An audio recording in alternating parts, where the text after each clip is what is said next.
Hello friends, welcome to my channel A to Z banking and technology. और आज हम बात करेंगे इसमें कि कैम जो होता है, क्रेडिट एलिजिबिलिटी टूल, या जिसे हम क्रेडिट अप्रेजल मेमो भी कहते हैं, उसको हम एक्सेल में कैसे बना सकते हैं, क्या क्या शीट्स हमें उसमें इंक्लूड करनी पड़ती हैं, और जो हमारे एलिजिबिलिटी प्रोग्राम्स हैं जैसे सैलरी एलिजिबिलिटी प्रोग्राम है, या फिर वनीला इनकम प्रोग्राम है, लिक्विड इनकम प्रोग्राम है, बैंकिंग शीट है, या फिर अपना जो आरटीआर प्रोग्राम है, उन सभी प्रोग्राम को हम एक एक्सेल में कैसे मेंटेन कर सकते हैं, कैसे उसे ड्रॉ कर सकते हैं एक ही एक्सेल के अंदर। तो आज मैं आपको एक्सेल के अंदर क्रेडिट अप्रूवल मेमो कैसे बनाना है वो आपको दिखाऊंगा। तो चलिए हम वीडियो को स्टार्ट करते हैं। तो जैसे आप स्क्रीन पे देख रहे हैं कि यहाँ पे एक एक्सेल में सबसे पहले हमारा क्रेडिट अप्रूवल मेमो है। उसमें हम यहाँ प्रोडक्ट डिफाइन कर सकते हैं कि हमारा लोन अगेंस्ट प्रॉपर्टी है, या फिर हम इसको अनसिक्योर्ड लोन में कर सकते हैं, एजुकेशन लोन में कर सकते हैं, ब्रिज लोन कर सकते हैं, या एसएमई लोन या पर्सनल लोन, जैसा भी आपको लगे आप अपने प्रोडक्ट को यहाँ से ड्रॉप डाउन देके सिलेक्ट कर सकते हैं। देन उसके बाद आपका जो फाइल नंबर है, जो एप्लीकेशन नंबर है, वो आप यहाँ फिल कर सकते हैं। आपकी ब्रांच का लोकेशन, ठीक है, आपका सोर्सिंग कोड, और लॉगिन किस डेट को हुई है ये लॉगिन डेट डाल सकते हैं। देन आपको ब्रांच का सोर्सिंग कोड यहाँ मेंशन करना है कि क्या ब्रांच का सोर्सिंग कोड है, डीएसए से है, डायरेक्ट मॉडल से है, या फिर डायरेक्ट आपके आरआरएम का कोड भी आ सकता है। अब यहाँ पे आप डीएसए से अगर फाइल है तो डीएसए की फाइल का जो कोड है, वो जो भी डीएसए है उसका नाम आप यहाँ लिख सकते हैं, उसका डीएसए कोड डाल सकते हैं। देन आपके अपने आरओआरएम का नाम डाल सकते हैं। तो चलिए अब यहाँ पे हम बात करते हैं प्रोडक्ट में कि क्या प्रोडक्ट है। जैसे हमने चूज़ किया कि अनसिक्योर्ड पर्सनल लोन है या बिजनेस लोन है। देन उसके बाद आपको यहाँ पे अपना एंड यूज़ या पर्पज़ ऑफ लोन मेंशन कर सकते हैं। जैसे बिजनेस एक्सपेंशन है, यहाँ पे आप किस प्रोडक्ट में इसकी एलिजिबिलिटी बनाना चाहते हैं, वनीला इनकम में बनाना चाहते हैं, लिक्विड इनकम में बनाना चाहते हैं, या फिर बैंकिंग सरोगेट है, रीपेमेंट आरटीआर प्रोग्राम है, इनकम मल्टीप्लायर प्रोग्राम है, लॉयल्टी भी है, या ग्रॉस प्रॉफिट मार्जिन है। तो चलिए आज हम देखते हैं वनीला इनकम प्रोग्राम पे कैसे बनता है। देन आप उसमें ये देख सकते हैं अगर आपका सिक्योर्ड प्रोडक्ट है तो आपकी कौन सी कोलेटरल आ रही है, या अनसिक्योर्ड है तो आप इसे हटा सकते हैं। तो चलिए हम आज सिक्योर्ड की बात कर लेते हैं। तो सिक्योर्ड में हम लोन अगेंस्ट प्रॉपर्टी सेलेक्ट करते हैं और self occupied residential property select करते हैं। देन आपको यहाँ पे बिजनेस प्रोफेशन सेलेक्ट करना है कि आप सैलरीड हैं, सेल्फ एम्प्लॉयड प्रोफेशनल हैं, या सेल्फ एम्प्लॉयड नॉन प्रोफेशनल हैं, या इंडिविजुअल फर्म है कोई। तो हम यहाँ पे सेल्फ एम्प्लॉयड नॉन प्रोफेशनल लेके चलते हैं। यहाँ पे आप सब कैटेगरी में उसका एम्प्लॉयमेंट टाइप डाल सकते हैं, प्रोप्राइटर है, पार्टनर्स है, या प्राइवेट लिमिटेड कंपनी है, या इंडिविजुअल है। तो यहाँ सोल प्रोप्राइटर हम ले लेते हैं। लोन अमाउंट कितने के लिए अप्लाई किया है, जैसे हमने यहाँ पे 10 लाख रुपए डाल दिया कि 10 लाख रुपए के लिए यहाँ पे लोन अप्लाई हुआ है। देन आपका टेन्योर हमने 120 मंथ्स डाल दिए, रेट हमने यहाँ पे 14% डाल दिया। तो ये आपको एंड टू एंड एक ईएमआई कैलकुलेट भी करके बता रहा है कि आपकी इतनी ईएमआई बनेगी इस लोन के कमर्शियल्स के मुताबिक। फिर आपको प्रॉपर्टी ओनर का नाम डालना है कि XYZ जो है प्रॉपर्टी ओनर है, वो हमारे एप्लीकेंट का क्या है, स्पाउस है, या हस्बैंड है, या फादर है, जो भी है। आपका प्रॉपर्टी एड्रेस क्या है, यहाँ पे दिल्ली है या और भी कोई लोकेशन है, वो आप यहाँ पे प्रॉपर्टी एड्रेस कम्प्लीटली फिल कर सकते हैं। देन हम आप अपने कस्टमर की डिटेल पे आते हैं। कस्टमर की डिटेल में हम यहाँ पे कस्टमर का एप्लीकेशन, जो एप्लीकेंट है उसका क्या नाम है, उसका रिलेशनशिप क्या है, वो सेल्फ है, डेट ऑफ बर्थ क्या है, उसकी एज ऑन डेट अभी क्या लोन के लेने वक्त क्या उम्र है, और जब लोन ख़त्म हो जाएगा तब क्या उम्र होगी। तो यहाँ पे आपको थोड़ा सा फॉर्मूला एडिट करना पड़ेगा, क्योंकि आपने जो लोन ली है, जो आपकी करंट एज है और जो आपका टेन्योर है वो इसमें ऐड होना चाहिए। तो टेन्योर आपका जो है इसमें ऐड हो जाएगा। जैसे आपका अभी करंट में 35 साल की एज है और आप इसे 20 साल का टेन्योर दे रहे हैं, तो आप इसको 20 साल का टेन्योर ऐसे ऐड कर लीजिए। इसी में आपको साथ में सबके जो टेन्योर है वो भी आपके ऐड ऑन होते चले जाएंगे, जिसमें आपको 10 साल का जो टेन्योर है वो आपको ऐड करना है। तो जैसे यहाँ पे 49 है तो इसमें आप 10 ईयर्स ऐड कर दीजिए। 59 हो गई, यहाँ 35 है तो इसमें आप 10 ईयर्स ऐड कर दीजिए, और यहाँ पे आपका ये 10 ईयर्स आप इसे ऐड कर सकते हैं, फार्मूला भी लगा सकते हैं। फिर आप इसमें अपने फैमिली मेम्बर्स की जो डिटेल है, वो फैमिली मेम्बर्स में कौन कौन है और क्या रिलेशन है उनका आपस में, उनकी क्या एज है, क्या ऑक्यूपेशन है, वो आप लिख सकते हैं। देन आप कंप्लीट जो बिजनेस डिटेल है, जो बिजनेस मॉडल है जिसके बेसिस पे आप उसे लोन का इनकम कंसिडर करने वाले हैं, उसकी कंप्लीट बिजनेस डिटेल को यहाँ पे चेक कीजिए।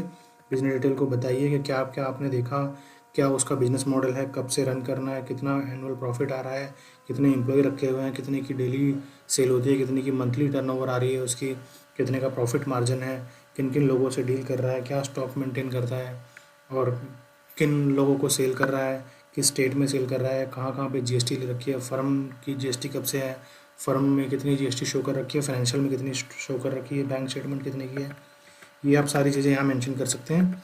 देन यहाँ पे आप बिजनेस फोटोग्राफ को पेस्ट कर सकते हैं। जो आप क्लाइंट विजिट पे जब जाते हैं, पीडी पे जाते हैं, तो जो आपने फोटोग्राफ ली है उसको यहाँ पे या तो लिंक बना सकते हैं या इसे यहाँ पे पेस्ट कर सकते हैं। अब आते हैं हम कोलेटरल के ऊपर, जहाँ पे हम अपने कोलेटरल के बारे में बात करते हैं कि उसमें क्या कोलेटरल हमारे पास आ रहा है। तो कोलेटरल में आप देखेंगे सबसे पहले उसका एड्रेस है कि क्या एड्रेस है प्रॉपर्टी का। देन उसके बाद उस प्रॉपर्टी का ऑनर कौन है और प्रॉपर्टी टाइप क्या है। ऑनर हमारे एप्लीकेंट या कोप्लीकेंट में से ही कोई होना चाहिए, और प्रॉपर्टी टाइप हमारी जो आपकी कंपनी की पॉलिसी बोलती है कि SORP है, मतलब सेल्फ एम्प्लॉय रेजिडेंशियल प्रॉपर्टी है, SOCP है, और या फिर वेकेंट प्लॉट है। जैसे मैं आपको दिखा देता हूँ टाइप ऑफ प्रॉपर्टी का। यहाँ पे आपने ड्रॉप डाउन देखा होगा कि टाइप ऑफ प्रॉपर्टी क्या है। ये देखिए यहाँ पे टाइप ऑफ प्रॉपर्टी इतनी तरह की हो सकती है कि सेल्फ ऑक्यूपाइड रेजिडेंशियल प्रॉपर्टी है, रेंटेड रेजिडेंशियल प्रॉपर्टी है, वेकेंट रेजिडेंशियल प्रॉपर्टी है, सेल्फ ऑक्यूपाइड कमर्शियल प्रॉपर्टी है जिसे हम SOCP बोलते हैं, रेंट रेजिडेंशियल प्रॉपर्टी का, और वेकेंट कमर्शियल प्रॉपर्टी है या इंडस्ट्रियल प्रॉपर्टी है या कोई प्लॉट है। तो ये टाइप की प्रॉपर्टी आपकी आ सकती है। यहाँ पे आपका इसका टाइप ऑफ प्रॉपर्टी पे आपको ड्रॉप डाउन ऑप्शन या फिर आप रिटर्न डाउन ऑप्शन भी मेंशन कर सकते हैं। देन आपको वैल्यूएशन देखना है कि आपकी वैल्यूएशन क्या आई है। अगर आपकी पॉलिसी किसी लोन अमाउंट पे रिस्ट्रिक्टेड है कि इतने लोन अमाउंट तक हम एक ही वैल्यूएशन कराएंगे, तो आप यहाँ पे 1 वैल्यूएशन यूज़ कर सकते हैं। अगर यहाँ पे 2 वैल्यूएशन है तो आप यहाँ पे 2 वैल्यूएशन यूज़ कर सकते हैं। और इसका आपको एवरेज भी आपको यहाँ से पता चल जाएगा कि एवरेज वैल्यूएशन क्या आ रही है। तो इसमें आप देख सकते हैं कि इन्होंने इसमें फार्मूला लगाया कि लोवेस्ट ऑफ 2 या फिर एवरेज ऑफ 2। तो यहाँ पे आप अपने बैंक के फार्मूला के हिसाब से लोवेस्ट कंसिडर कर सकते हैं या फिर जो उसका एवरेज है उसको कंसिडर कर सकते हैं। जनरली जो इंडस्ट्री नॉर्म्स है वो ये कहता है कि अगर आपकी दोनों वैल्यूएशन रिपोर्ट के अंदर मोर देन 20% का डिफरेंस आ रहा है तो आप उसको लोवेस्ट वैल्यूएशन कंसिडर करना चाहिए। अगर आपके दोनों वैल्यूएशन के अंदर 20% से डिफरेंस कम है तो आप उसे एवरेज वैल्यूएशन भी कंसिडर कर सकते हैं। जैसे अब अगर हम इसमें देखें तो यहाँ पे दोनों वैल्यूएशन के अंदर अप्रोक्स 1 लाख रुपए का डिफरेंस है। तो अगर आप इस पर लोअर साइड का परसेंटेज देखें तो आपका ये 20% का एग्जैक्ट परसेंटेज है। तो आप इसमें लोवेस्ट कंसिडर कर सकते हैं या फिर एवरेज भी चाहें तो आप इसका एवरेज भी कंसिडर कर सकते हैं। तो एवरेज के लिए आपको क्या करना पड़ेगा, एवरेज का आप फार्मूला लगा सकते हैं यहाँ से, और इसमें आप ये प्लस ये एंड इसमें आप यहाँ पे इन दोनों का एवरेज कंसिडर कर सकते हैं जो कि 5,50,000 रुपये आ रहा है। चलिए इसमें आप वैल्यूएशन 1 के कोई रिमार्क्स हैं जो कि उसमें वैल्यूएशन रिपोर्ट के अंदर आपके दिए गए हैं, उसको आप मेंशन कर सकते हैं कि जो वैल्यूएशन 1 में ये रिमार्क्स आए हैं, वैल्यूएशन 2 में ये रिमार्क्स आए हैं। तो ये हो गया हमारा प्रॉपर्टी से रिलेटेड सेक्शन। मैं आपको फिर से एक बार ब्रीफ दे दूँ। यहाँ पे हमने एप्लीकेंट के बारे में डिस्कस किया, एप्लीकेंट का एज, उनमें क्या रिलेशन है। देन हमने उनके फैमिली के बारे में डिस्कस किया। देन हमने बिजनेस प्रपोजल डाला, बिजनेस की पिक्च लगाई, एंड यहाँ पे प्रॉपर्टी की हमने दोनों डिटेल डाली। अब यहाँ पे हमारे पास सिबिल की डिटेल्स आ रही हैं कि हमारे मेन एप्लीकेंट का सिबिल स्कोर क्या है। और सिबिल स्कोर जैसे आपका इसका मान लो 878 है, इसका 659 है, इसका 777 है, 861 है।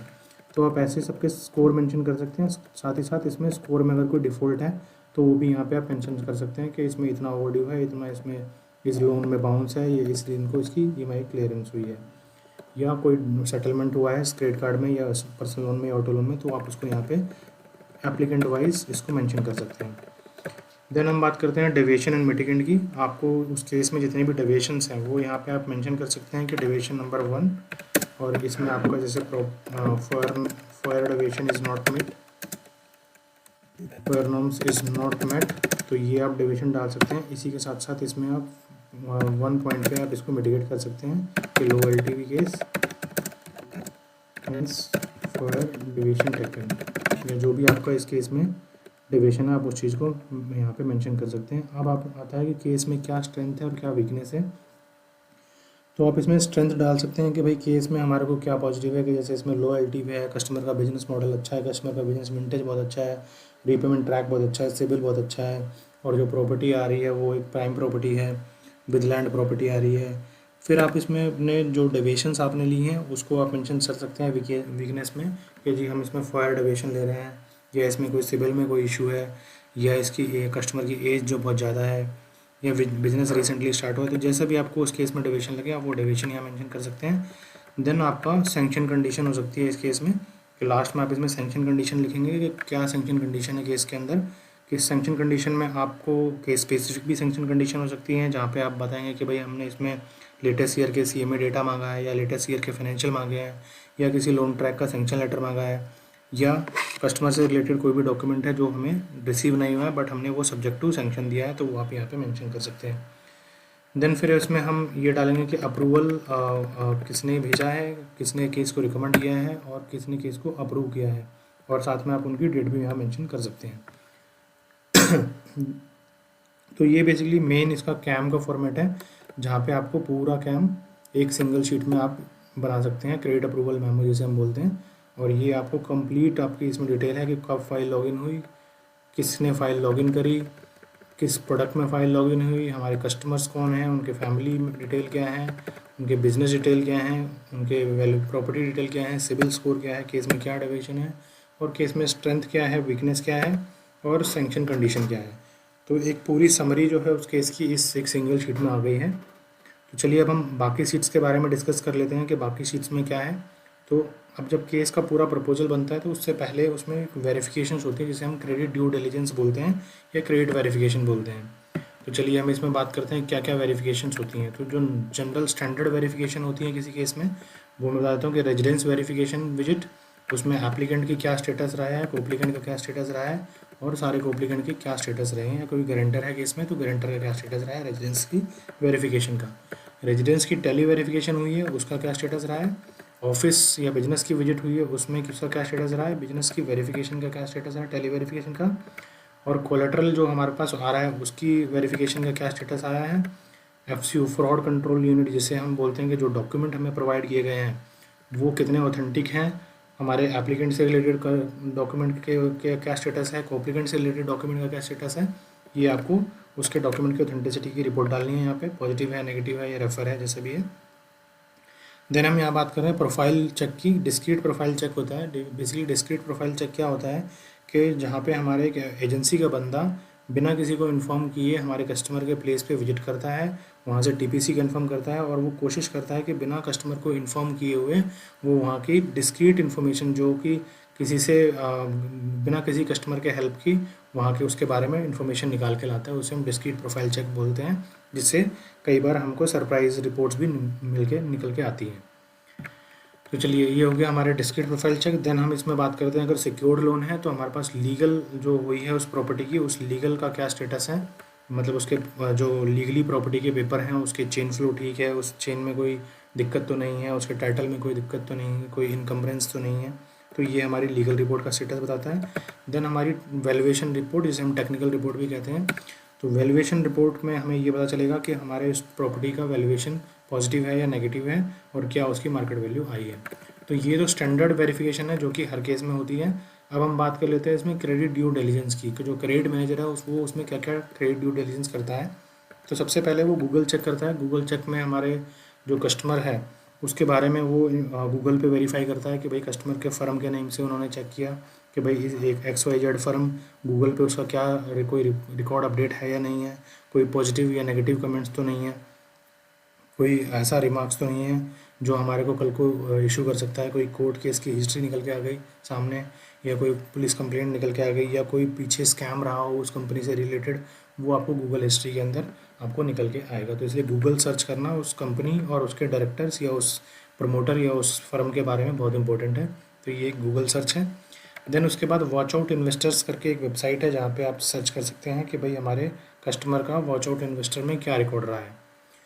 तो इसमें बेसिकली हमारे जो प्राइवेट लिमिटेड कंपनी हैं और ये LLP कंपनीज़ हैं उसके अंदर हमको इन्वेस्टर के वॉच आउट जो इन्वेस्टर्स हैं उसके बारे में काफ़ी सारी इन्फॉर्मेशन मिल के आ जाती है। कुछ अगर उन्होंने पास्ट में नेगेटिव किया होता है तो वो भी इन्फॉर्मेशन वहाँ पे अवेलेबल हो जाती है। अब इसमें हम आरबीआई डिफ़ॉल्टर लिस्ट के बारे में बात कर रहे हैं। आरबीआई डिफ़ॉल्टर लिस्ट एक वो लिस्ट है जो कि आरबीआई टाइम टू टाइम अपने वेबसाइट पे अपलोड करता है कि ये केस, ये कंपनीज़ या ये प्रमोटर जिन्होंने कभी पास्ट में डिफ़ॉल्ट किया है, उनकी वो लिस्ट पब्लिश कर देता है कि इस प्रमोटर ने या इस कंपनी ने इस बैंक के साथ ये डिफ़ॉल्ट किया है, और वो उसकी एक लिस्ट अपडेट हो जाती है। तो हमें ये चेक करना है कि कोई कस्टमर जब हमारे पास लोन लेने आ रहा है तो उसका प्रीवियस हिस्ट्री कहीं आरबीआई के पास कोई उसका नेगेटिव अपडेट तो नहीं है। तो आप उस लिस्ट से इसको वेरीफाई कर सकते हैं और चेक कर सकते हैं कि उसमें कोई डिफ़ॉल्ट वगैरह में नाम तो नहीं आ रहा है। देन एमसीए ब्लैक लिस्ट है। आप MCA 21 की वेबसाइट पर जाएंगे तो वहाँ पे आपको कुछ ब्लैकलिस्ट कंपनियों के बारे में या ब्लैकलिस्ट प्रमोटर के बारे में आपको डिटेल निकल जाएगी, जिससे आपको ये वेरीफाई हो जाएगा कि आपका जो कस्टमर है उस ब्लैकलिस्ट वाली कैटेगरी में नहीं आता है। देन आपको इसका इंटरनल डिड्यूब करना है, क्योंकि हर बैंकों में क्या होता है कि डेटाबेस रेडी हो जाता है काफ़ी कुछ सालों बाद। कंपनी का एक खुद का एक डेटाबेस होता है, तो आपको उस डेटाबेस के अंदर ये चेक करना है कि कहीं कहीं कस्टमर का कोई प्रीवियस रिकॉर्ड तो नहीं है आपके साथ, प्रीवियसली कभी कोई फाइल लॉगिन हुई हो और वो किसी कारणवश रिजेक्ट हुई हो, और सेम कारण अभी भी शायद अवेलेबल हो, तो आपको अपनी कंपनी के प्रीवियस रिकॉर्ड में वो चेक करना होता है कि उसमें कोई डिफ़ॉल्ट तो नहीं है। तो उस इंटरनल डेटाबेस में उसको चेक करने को हम इंटरनल डिड्यूब कहते हैं, जिससे आपको ये पता चल जाता है कि ये पहले फाइल आई हुई है और पहले फाइल क्यों नहीं हुई है, या हुई है तो कौन से ब्रांच से ये डिसबर्स हुई है और उसका अभी करंट में क्या पोजीशन है, तो उसे हम इंटरनल डिड्यूब भी कहते हैं। सरसई चेक। सरसई चेक एक टूल है बेसिकली जो कि गवर्नमेंट द्वारा सरसई को रन किया जाता है। इसमें आपको दो कैटेगरी मिलती हैं। एक सरसई चेक जो कि अप्रोक्स कॉस्ट करता है अराउंड 11-12 रुपये या 18 रुपये के आसपास, जिसमें आपको ये पता चल जाता है कि जो प्रॉपर्टी आप कोलेटरल लेने वाले हैं उस कोलेटरल पे कोई और चार्ज क्रिएट है, तो कोई पुराना कोई किसी बैंकर का कोई चार्ज क्रिएट तो नहीं है। तो जब भी आप अपने प्रॉपर्टी के नंबर या हाउस नंबर या खसरा नंबर या उसके खेवट नंबर से जब आप चेक करेंगे सरसई की साइट पे, तो उससे रिलेवेंट मैच जो है आपको नीचे टॉपअप दिखाएगा और ये बताएगा कि भैया ये जो कस्टमर है, ये जो प्रॉपर्टी ऑफ़र हो रखी है, इस प्रॉपर्टी पे ऑलरेडी कहीं ना कहीं से चार्ज क्रिएट किया गया है, और वो चार्ज सेटिस्फाइड है या नहीं है ये भी आपको उसमें पता चल जाएगा। तो ये बहुत ही इंपॉर्टेंट है हाउसिंग और लैब के केस में, जहाँ पे आप किसी प्रॉपर्टी को मॉर्गेज रख रहे हैं तो सरसई चेक करना बहुत इंपॉर्टेंट है। इनफैक्ट जब आप कोई प्रॉपर्टी परचेज करते हैं तब भी आपको सरसई चेक करना चाहिए, बिकॉज अगर किसी ने आपको कोई ऐसी प्रॉपर्टी सेल कर दी जो ऑलरेडी मॉर्गेज्ड है तो वो आपके लिए एक प्रॉब्लम बन सकता है। तो सरसई चेक करना बहुत ही इंपॉर्टेंट है। ये पब्लिक डोमेन के लिए भी अवेलेबल है, और पब्लिक डोमेन पे आप एक नॉमिनल सी फी पे करके इसको चेक कर सकते हैं। Suit filed cases basically CIBIL से रिलेटेड है, जहाँ पे आपको सूट फाइल्ड केसेस दो तरह के हो सकते हैं। एक जो जहाँ सूट फाइल्ड सिबिल में हुआ है, जहाँ पे आपको सिबिल रिपोर्ट के अंदर होता है। दूसरा सूट फाइल्ड से मैं ये समझ रहा हूँ कि वो सूट फाइल्ड वो है जहाँ पे सिविल कोर्ट या क्रिमिनल कोर्ट या फिर आपको किसी लोकल जुडिशरी के अंदर हमारे कस्टमर का कोई केस चल रहा है, तो उसे हम सूट फाइल्ड केस बोलते हैं। इसको आप बहुत ही ईजिली ट्रैक कर सकते हैं क्राइम चेक के थ्रू। क्राइम चेक बेसिकली क्या है, एक सॉफ्टवेयर है बैंगलोर बेस्ड कंपनी का, जिसमें आपको ये बताया जाता है कि इस कस्टमर के पैन नंबर या उसके आधार नंबर या उससे के KYC के अगेंस्ट में कितने क्रिमिनल केस या फिर सिविल केस चल रहे हैं। तो ये बहुत ही इंपॉर्टेंट है इसको सर्च करना, क्योंकि जब भी आप कोई सिक्योर्ड या अनसिक्योर्ड लोन देते हैं तो आपको कस्टमर के बारे में पता होना बहुत ज़रूरी है। कस्टमर किस टाइप का, उसका बिहेवियर क्या है और उसका एक सोशल या उसका इंटेंशन कैसा है। तो जब भी आप कस्टमर का क्राइम चेक करते हैं और उसमें आपको निकल के आता है कि भैया इस कस्टमर ने ऑलरेडी अपने किसी ने इसके ऊपर क्लेम किया हुआ है पैसे ना देने के, या फिर इसके क्लाइंटों ने इसके ऊपर क्लेम किया हुआ है या कोई कोर्ट केस किया हुआ है, तो उससे आपको इन सारी डिटेल मिल जाएंगी। और अगर उस केस स्टडी को पढ़ के आपको ऐसा लगता है कि यहाँ पे कस्टमर की फ़ॉल्ट है, तो आप उससे ये अंदाज़ा लगा सकते हैं कि कल को कस्टमर आपके साथ भी वो फ्रॉड या फॉल्ट कर सकता है, तो आपका डिसीजन लेने में वो काफ़ी हेल्पफुल रहेगा। तो ये कुछ बेसिक्स चेक्स थे क्रेडिट ड्यू डिलिजेंस के। इससे मैं एक सेपरेट वीडियो बनाऊंगा जिसमें हम बात करेंगे सिर्फ क्रेडिट ड्यू डिलिजेंस की रिपोर्ट्स के बारे में और क्रेडिट ड्यू डिलिजेंस के बारे में, बिकॉज अभी इसमें ये काफ़ी लेंदी हो जाएगा इस चीज़ को डिटेल में एक्सप्लेन करना, तो हम एक अलग वीडियो में इस सेक्शन को डिस्कस करेंगे। तो चलिए, हमारा एक हो गया कैम शीट, देन एक हो गया अपना verification credit due diligence sheet, then हम आते हैं ऑब्लिगेशन शीट पे। तो ऑब्लिगेशन शीट में आप अपने कस्टमर का नाम और उसमें किस टाइप का कस्टमर है, आपका सेल्फ एम्प्लॉयड है, सोल प्रोप्राइटर है, आपने कौन से प्रोग्राम में इसको डाला हुआ है, ये सारी चीज़ें आप यहाँ डाल सकते हैं। एंड देन इसके बाद आप इसमें ऑब्लिगेशन शीट में जो मैंडेटरी आपकी इन्फॉर्मेशन है वो उसे डालना बहुत इंपॉर्टेंट है। जैसे कि लोन जो हमारे कस्टमर के चल रहे हैं पुराने, वो किस बैंक से लिया हुआ है, उसका लोन अकाउंट नंबर क्या है, लोन टाइप क्या है। लोन टाइप में आपके पास सारे ऑप्शन आ जाएंगे। ऑटो लोन क्या है, मशीनरी लोन क्या है, होम लोन क्या है, लैब क्या है, बिजनेस लोन है, जो भी है आप उसे सेलेक्ट करके उसका लोन अमाउंट यहाँ मेंशन कर सकते हैं कि 2 लाख रुपए का है या 20 लाख रुपए का है, और उसकी करंट में आउटस्टैंडिंग क्या है ये आप उसको मेंशन कर सकते हैं। एंड देन इसके बाद उन्होंने कब लोन लिया था, जैसे मान लो फॉर एग्जांपल ये हमारा 2020 में लोन हुआ था, अक्टूबर 2020 में, और नंबर ऑफ़ ईएमआई कितनी पेड है। तो अक्टूबर से अगर अक्टूबर 2020 से अगर आप चेक करेंगे तो नवंबर एंड अक्टूबर 21, अक्टूबर 22, तो अप्रोक्स 24 मंथ की ईएमआई पे हो चुकी हैं। आपका टोटल पेंडिंग ईएमआई अगर आपका 48 मंथ्स का है तो 24 महीने की आपकी रिमेनिंग रह गई है। लोन का स्टेटस आप डाल सकते हैं कि अगर यहाँ पे आप लोन क्लोज करने वाले हैं, बीटी लोन है अगर आपका, आप इसी को बैलेंस ट्रांसफ़र कर रहे हैं तो BT loan, BT to be done डाल सकते हैं यहाँ पे, या करंट लोन अगर डालेंगे तो फैक्टर हो जाएगा। लोन टू बी क्लोज में आपको ये रखना है कि आप इस लोन को अपने फंडिंग से क्लोज करने जा रहे हैं या फिर कस्टमर के फंडिंग से क्लोज करना जा रहे हैं, तो आप टू बी क्लोज में लिख सकते हैं। लेस देन 6 ईएमआई पेंडिंग है, तो कई बैंकों में कैसा होता है कि कुछ पॉलिसीज़ होती हैं कि अगर कोई लोन 6 महीने में क्लोज होने वाला है तो उस लोन को फैक्टर नहीं करते हैं। तो जैसे ही आप लेस देन 6 ईएमआई पेंडिंग में जाएंगे तो आपको यहाँ पे लोन टू बी कंसिडर को नो करना पड़ेगा और ये आपकी ईएमआई में फैक्टर होना बंद हो जाएगा। जैसे अभी अगर आप इसे यस करेंगे तो ये आपका फैक्टर हो रहा होगा और यहाँ से आपको इसे फैक्टर को नो करना पड़ेगा। इसी तरह फिर आगे देखेंगे तो ट्रैक का परफॉर्मेंस क्या है, ट्रैक आपका पॉजिटिव है या नेगेटिव है, इसमें बाउंस हुआ है तो अगर इसमें आप कोड वर्ड भी डाल सकते हैं। जैसे GTR का मतलब होता है गुड ट्रैक रिकॉर्ड, ETR का मतलब होता है एक्सेलेंट ट्रैक रिकॉर्ड, और PTR का मतलब होता है पुअर ट्रैक रिकॉर्ड, और ATR का मतलब होता है एवरेज ट्रैक रिकॉर्ड। तो आप इसको कैटेगराइज भी कर सकते हैं कि आपके कितने ट्रैक रिकॉर्ड हैं वो GTR में चल रहे हैं, कितने ETR में चल रहे हैं और कितने PTR में चल रहे हैं, और कौन से बैंक से इसकी ईएमआई जा रही है आप यहाँ उसकी मैपिंग कर सकते हैं। अगर कोई इस लोन में कोई कमेंट है, कोई ऐसा टेक्निकल फॉल्ट रहा है, कभी बाउंस हुआ है या जिसमें कस्टमर्स ने कोई स्पेशल रिमार्क्स दिए हैं तो आप उसको यहाँ पे मेंशन कर सकते हैं। तो ये तो हो गया आपका सारे ऑब्लिगेशन शीट की रिकॉर्ड। इसी तरह आप कोप्लिकेंट का भी कर सकते हैं, एप्लीकेंट कोप्लिकेंट जितने भी फर्म हैं उनके भी कर सकते हैं। इससे आपकी टोटल जो ऑब्लिगेशन है वो सारी निकल के आपको एक शीट पे आ जाएगी और उसे आराम से आप भर सकते हैं। अब हम बात करते हैं फाइनेंशियल एनालिसिस की।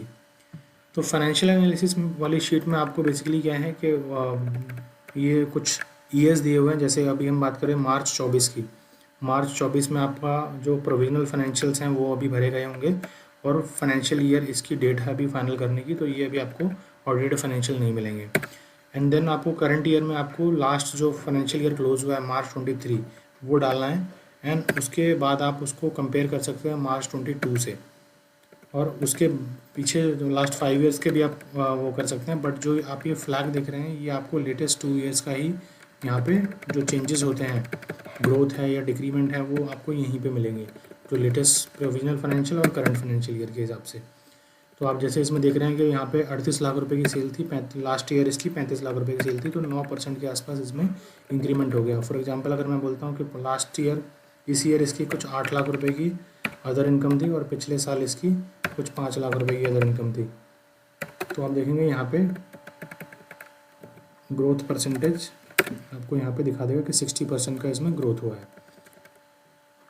तो ऐसे ही आपका पूरा यहाँ से P&L निकल जाएगा, यहाँ से प्रॉफिट आफ्टर टैक्स, यहाँ से आपको ग्रॉस प्रॉफिट मिल जाएगा, पहले ग्रॉस प्रॉफिट मिल जाएगा, फिर PBDIT मिल जाएगा, इंटरेस्ट कितना पे किया वो मिल जाएगा, PBT मिल जाएगा दोनों चारों पाँचों साल का, फिर नेट प्रॉफिट भी मिल जाएगा कि net profit PAT, profit after tax क्या है, और इसमें आप ये भी देख सकते हैं कि कैश प्रॉफिट जिसे हम बोलते हैं, कैश प्रॉफिट में आपका हो जाता है कि PAT, then director salary, remuneration and other income.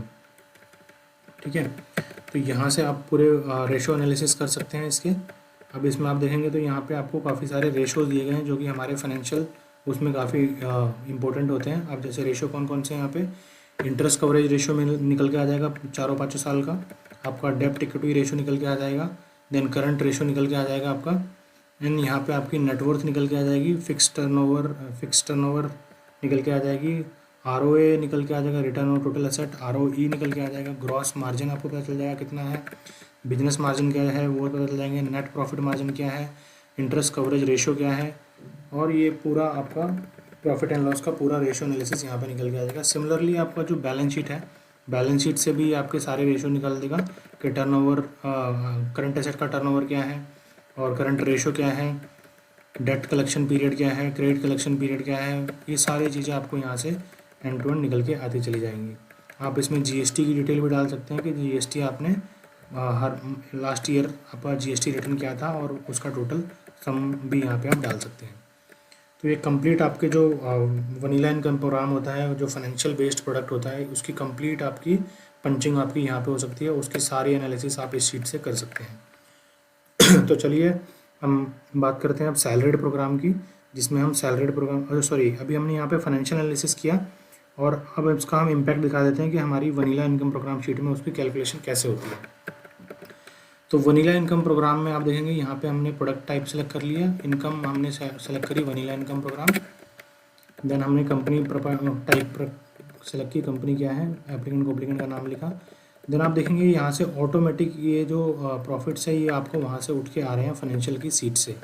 जब आप इस पर क्लिक करेंगे तो आपको देखेंगे कि फाइनेंशियल एनालिसिस की सीट से यहाँ का लास्ट ईयर का प्रॉफिट आ गया और यहाँ पे करंट ईयर का प्रॉफिट हमारे को आ गया। देन हमने इसमें डेप्रिसिएशन ऐड कर लिया, कोई भी सैलरी जो डायरेक्टर या पार्टनर से ली है उसको ऐड कर लिया, then interest on capital add कर लिया, एंड इसमें आपका total interest paid and interest payable जो हमारा सेक्शन 234 ABC के अंदर आता है वो हमने यहाँ पे सारे ऐड कर लिए। ओके, देन अब हमारे पास आता है कि हम इसमें अदर इनकम क्या ऐड कर सकते हैं। जो भी इंटरेस्ट हमने ODCC पे पे किया है, जो हमने P&L में शो किया, उसको हम पे कर यहाँ पे दिखा सकते हैं। Interest paid on EMI based on P&L वो भी हम यहाँ पे कंसिडर कर सकते हैं। Interest paid to family members वो भी आप इसको यहाँ पे कंसिडर कर सकते हैं। ये सारी आपकी जो इनकम है ये आपकी एक तरह से कैश प्रॉफिट का हिस्सा है। अब इसमें हम बात करते हैं अदर इनकम।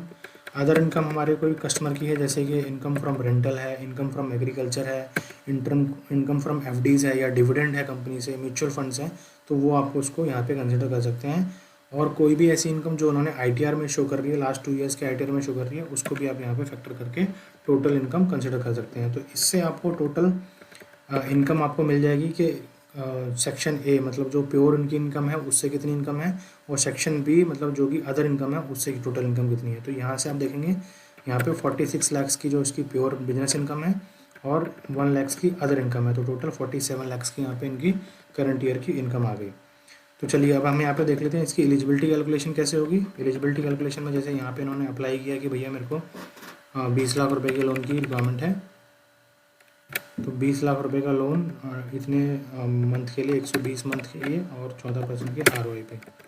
तो यहाँ पे आप पैसे डालेंगे तो आपको यहाँ पे एलिजिबिलिटी निकल के आ जाएगी। एलिजिबिलिटी का यहाँ पे फॉर्मूला लगा हुआ है जिसमें हम इसकी इनकम को पकड़ रहे हैं और इसमें हम FOIR एप्लीकेबल कर रहे हैं, एंड देन इसमें हम इसका जो मंथली ओब्लिगेशन है उसको भी माइनस करेंगे। तो ये सारी कैलकुलेट करने पे इसकी एलिजिबिलिटी जो है वो कुछ 1 करोड़ 14 लाख रुपए की आ रही है, और उसकी एलिजिबल जो हमने यहाँ पे फॉर्मूला डाला था यहाँ पे उसकी EMI को वो बेसिकली कैलकुलेट करके बता रहा है कि इतने की EMI आपकी बननी है जो हमने यहाँ लोन अमाउंट अप्लाइड किया है। तो ये हमारा FOIR भी बता रहा है यहाँ पे FOIR कितना परसेंटेज है, और LTV भी बता रहा है कि LTV हमारी जो है इस वैल्यूएशन पे सिर्फ 2% या 3% आ रही है। तो इसमें आपका FOIR, LTV, इनकम सारी जो कैलकुलेशन होती है एक डील को क्लोज करने के लिए वो सारी यहाँ पे आपको अवेलेबल हो जा रही है। तो ये हो गया हमारा फाइनेंशियल से बेस्ड प्रोडक्ट जिसमें हम फाइनेंशियल एनालिसिस कर रहे हैं, और देन उसके बाद हम वनीला इनकम प्रोग्राम के अंदर इसको कैलकुलेट करके इसकी एलिजिबिलिटी निकाल रहे हैं बेस्ड ऑन उसके इनकम और प्रॉपर्टी वैल्यूएशन के बेसिस पे। चलिए इसके बाद हम बात करते हैं कि सैलरीड प्रोग्राम में हम सैलरीड केस के अंदर कैसे इनकम एलिजिबिलिटी निकाल सकते हैं। तो सैलरीड में सब बहुत ही सिंपल है। आप सैलरीड वाली शीट पे जाएंगे, यहाँ पे आप सेलेक्ट करेंगे लोन अगेंस्ट प्रॉपर्टी या जो भी आप प्रोडक्ट इसको ऑफर कर रहे हैं, देन आप इसको यहाँ पे सैलरीड इनकम कंसिडर करेंगे, इंडिविजुअल करेंगे, आपका कस्टमर का नाम लिखेंगे XYZ, ये आपका कस्टमर है, कस्टमर एप्लीकेंट से क्या रिलेशन है, ABC से XYZ का क्या रिलेशन है वो यहाँ पे आपको मेंशन करना है, फिर आपको यहाँ पे अगर कोई तीसरा कस्टमर है वो है तो इसमें जैसे आप इसका स्पाउस लिख दीजिए, यहाँ पे ब्रदर लिख दीजिए या फादर लिख दीजिए, जो भी है। अब इसमें आप देखेंगे कि हमने यहाँ सबसे पहले कंसिडर किया है कि सैलरी लास्ट 3 मंथ्स की सैलरी स्लिप पे उसकी इनकम कितनी है। फॉर एग्जांपल उसकी लास्ट 3 मंथ्स में 1 लाख रुपए की इनकम मंथली आ रही है, तो 12 लाख रुपए की उसकी एनुअली हो गई। अब क्योंकि ये सैलरी स्लिप और बैंक स्टेटमेंट रिफ्लेक्ट कर रही है तो हम इसे 100% लेंगे। अब इसने कोई ओवर टाइम किया है कि इसको हर महीने कुछ 20,000 रुपये के आसपास का इंसेंटिव आ रहा है या ओवर टाइम आ रहा है, तो हमारी पॉलिसी बोलती है कि जी हम 50% ही कंसिडर कर सकते हैं, तो आप इसे 50 कर दीजिए, ये इसको हाफ कर देगा। इसने इसे हाफ नहीं किया आई थिंक, बट एनीवेज आप इसको हाफ कर लीजिए, तो यहाँ से आपका 20,000 से 10,000 आपका हो जाएगा, और 10,000 में आप इसको सॉरी एनुअली को हाफ कर रहा है, तो अभी हम इसको 100% ही रहने देते हैं। तो यहाँ पे अभी 100% कंसिडर किया हमने, तो 1,20,000 इसने ऐसे पकड़ लिया। तो टोटल हमारे पास जो सैलरी इनकम मंथली और एनुअली आ गई। अब इसमें जैसे हमने लास्ट में डिस्कशन किया कि अदर इनकम अगर कोई है, कोई हाउस प्रॉपर्टी से रेंट आ रहा है या फिर कोई अदर सोर्स ऑफ इनकम है, एफडी वगैरह से इंटरेस्ट आ रहा है, तो वो आप इसको यहाँ पे डाल सकते हैं। फॉर एग्जांपल मैं बोलता हूँ इसको रेंटल आ रहा है कोई 10,000 रुपये का मंथली, तो यहाँ पे इसका इफेक्टिव जो है वो मंथली ये आ जाएगा। एंड देन इसका एफडी से 1,000 रुपये एफडी से इंटरेस्ट आ रहा है, तो इसका 50% ये आ गया। एंड कोई अदर इनकम है जो कि 5,000 रुपये की है, तो उसका भी 50% करके 2,500 रुपये ऐसे पकड़ लेगा। तो इसका जो इफेक्टिवली इसके 16,000 रुपये अदर इनकम आ रही थी, जिसमें हमने 13,000 रुपये कंसिडर किया, और हमारी टोटल इनकम पे इन्होंने 13,000 रुपये यहाँ पे ऐड कर दिया। तो इसमें भी सेम फार्मूला है जैसे हमने लोन अप्लाइड किया है। यहाँ पे हम जैसे मान लो 10 लाख रुपए के लिए अप्लाई कर देते हैं। 10 लाख रुपए हमने डाला 120 मंथ के लिए 14% रेट पे, तो यहाँ पे उसकी